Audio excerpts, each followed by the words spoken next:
আসসালামু আলাইকুম। আপনারা সবাই কেমন আছেন? আশা করি আপনারা সবাই ভালো আছেন। আজকে আরও একটা ভিডিও নিয়ে চলে আসলাম। তো আপনারা সম্পূর্ণ ভিডিওটা না টেনে দেখতে থাকেন। আর যারা আমার চ্যানেলে নতুন আসবেন, আপনাদের কাছে একটাই অনুরোধ, আমার চ্যানেলটা সাবস্ক্রাইবার করে আমার সাথেই থাকবেন, সম্পূর্ণ ভিডিওটা দেখতে থাকেন। তো এখানে দেখতেই পাচ্ছেন আমি 2টা ডিম ভেঙে নিতেছি। এই 2টা ডিম দিয়ে আমি কি করছি তাই আপনাদের মাঝে শেয়ার করলাম।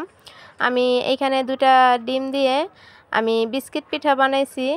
হয়তো অনেকে বিস্কিট পিঠা বলে, কেউ মনেকা পিঠা বলে, মানে যার যেরকমই, যে জায়গাতে যার যার অঞ্চলে যেরকমই বলে আমি জানি না। আমাদের এখানে মনেকাই বলে, আসলে মনেকা বলে কিংবা বিস্কিট পিঠাও বলে, কারণ আমি যেহেতু একটু ডিজাইন করছি, ফুলের আকারে ডিজাইন দিচ্ছি, এই কারণে এটা বিস্কিটের মতনই হয়েছে।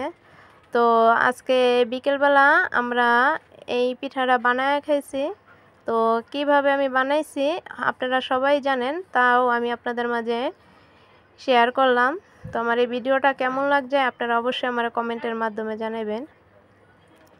এইখানে আমি ডিমগুলো ভেঙে নিছি, আর এইখানে আমি চিনি, যেটা মানে এইখানে চিনির পাউডারটা ছিল, আমি এর আগে আমি ব্লেন্ডার করে নিছি। আমি ওইটা এখানে ব্যবহার করছি, কারণ নয়তো চিনিটা দানাদার থাকে, অনেক সময় লাগে এটা যখন নাকি ডিমের সাথে দেওয়ার পর মিক্স করার জন্য, যার কারণে আমি চিনিটার আমি ব্লেন্ডার করে নিছি। আর এখানে দেখতেই পাচ্ছেন খুব অল্প করে আমি আটা দিয়ে দিছি এইখানে।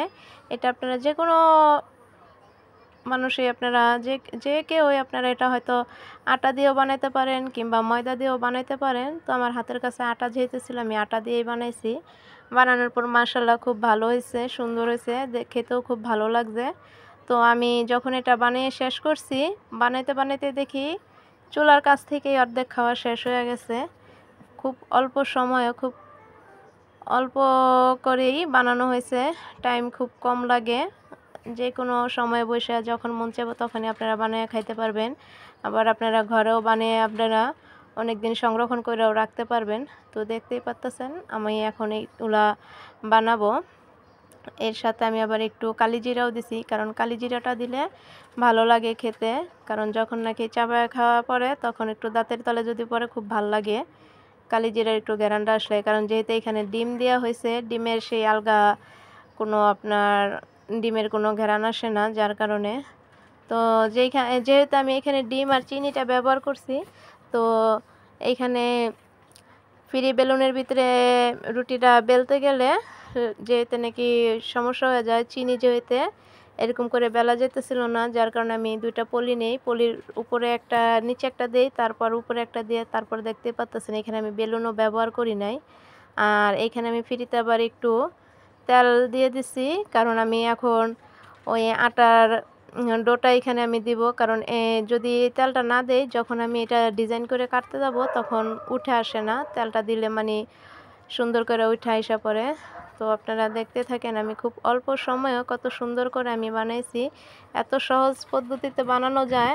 হয়তো অনেকে দোকান থেকে ওইগুলো আমরা কিনে খাই, কিন্তু কিনে খেতে গেলে কি দেখা যায় এতটা মানে তরতাজারা পাওয়া যায় না। হাতে তৈরি করা জিনিস হয়তো দেখা যায় দোকান থেকে আনতে গেলে এরও আগে এই জিনিসটা তৈরি করে রাখে, আর বাহিরের জিনিসটা এখন যেহেতু অনেক মানুষের রোগবালাই হয়, বাহিরের জিনিস দোকান থেকে না কেনাটাই ভালো। একটু কষ্ট হলেও ঘরে বসে বানিয়ে খেলে খুব ভালো লাগে, বাচ্চাদের জন্য তারও উপকার হয়।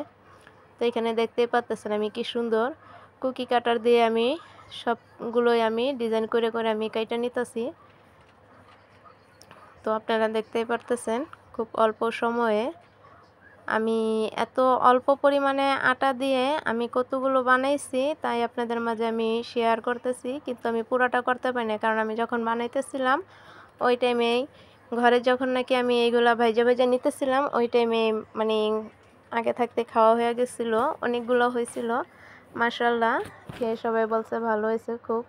এটা আপনারা যে কেউ চায়ের সাথে খেতে পারবেন, ঘরে রেখে আপনারা বাচ্চাদেরকে স্কুলে টিফিনের টাইমও দিয়ে দিতে পারবেন, কারণ এতটা মিষ্টিও না, আবার এতটা বেশি মিষ্টিও হয় না, আবার কমও মিষ্টি হয় নাই, খেতে খুব ভালো লাগে, যে কোনো বয়সের বাচ্চারাও খেতে পারবে।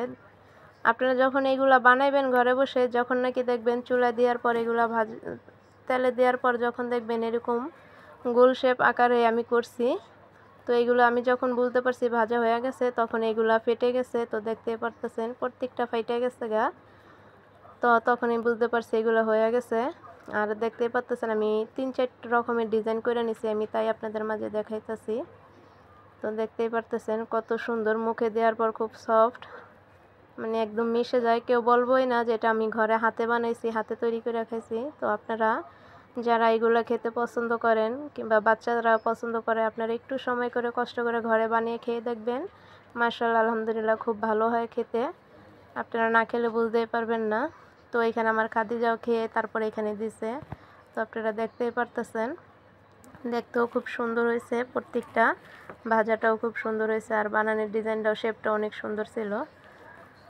তো আমার এই ভিডিওটা যদি আপনাদের যদি ভালো লাগে অবশ্যই আপনারা আমারে সাপোর্ট করবেন, আর আমার চ্যানেলটা সাবস্ক্রাইবার করে আমার সাথেই থাকবেন। আর জানা অজানা যদি কোনো ভুল হয়ে থাকে আপনারা অবশ্যই আমার ক্ষমার দৃষ্টিতে দেখবেন।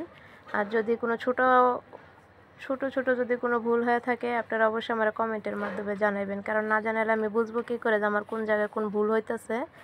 তো আপনারা সবাই ভালো থাকবেন, সুস্থ থাকবেন। আল্লাহ হাফেজ।